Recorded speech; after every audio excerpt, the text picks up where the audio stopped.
This is a abandoned house in my neighborhood, about 2 blocks over. It's a nice little house, it looks like. Nobody has lived in it for a couple of years now. But there's the pond right there behind it. That's the house pond behind my house. But I'll tell you a little story about another house in a few minutes on my walk here. This little house here has an interesting story. I talked to the owner for the past years walking by, so I was working on the outside. Did a real good job of fixing it up. He only paid $100 for his house. Yep, got that right, $100. This guy, he's mad about it because he paid up to $250,000 here recently for his. When I bought my house across the pond, those usually selling for about $165,000 about 8 years ago. The real estate market crashed, and that's when the prices was down. And now they went back up, and most of these houses around here goes for the $250,000 range, especially the ones on this side of the road here called waterfront.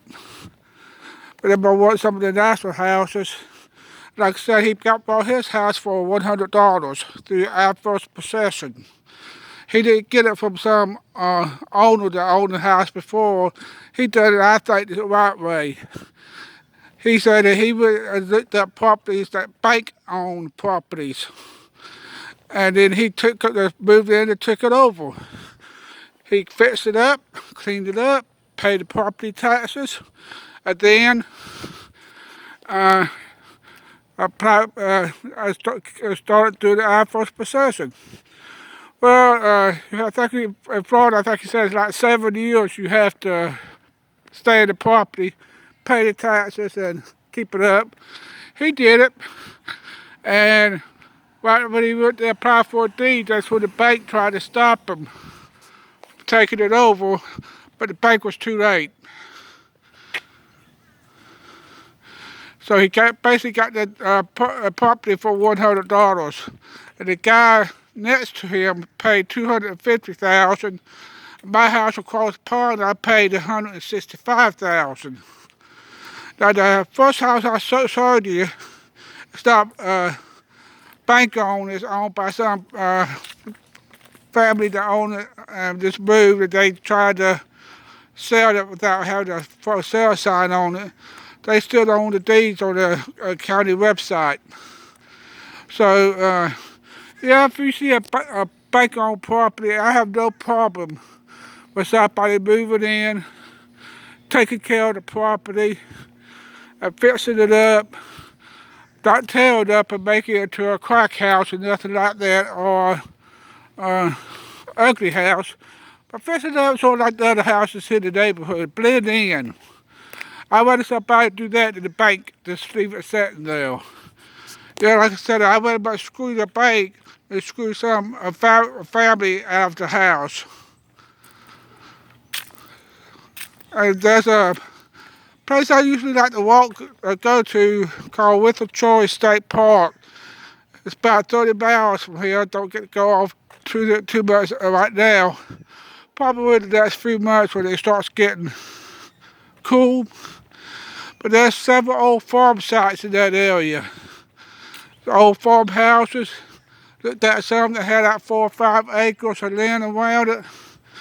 I think it'd be a good idea to do something like that up there. Because I'd like to have me about 4 or 5 acres in the woods somewhere near the state forest. That'd be nice to me. My uncle used to did that. He lived up in northwest Florida near the Apalachicola National Forest. He lived way back there in the boondocks, what we used to call it. And the nearest store was about a 30-minute drive. But he didn't have no neighbors complaining. He only had 1 acre. But then again, he was surrounded by the national forest. And he had like a year past that, whatever, so he didn't go in the woods anytime he wanted to. Nobody never bothered him. Guy wanted to come by from time to time, but there was friends and they talked. And he had his completely set up off the grid when off the grid was not cool. This was back in the early 1970s, mid 1970s. But he had a real nice setup, and he left it to his kids, my cousins. They sold it later on. But yeah, if you see a nice house that's bank on, try to do something. Thanks for watching. Like and subscribe to my videos and channels, and I will do the same.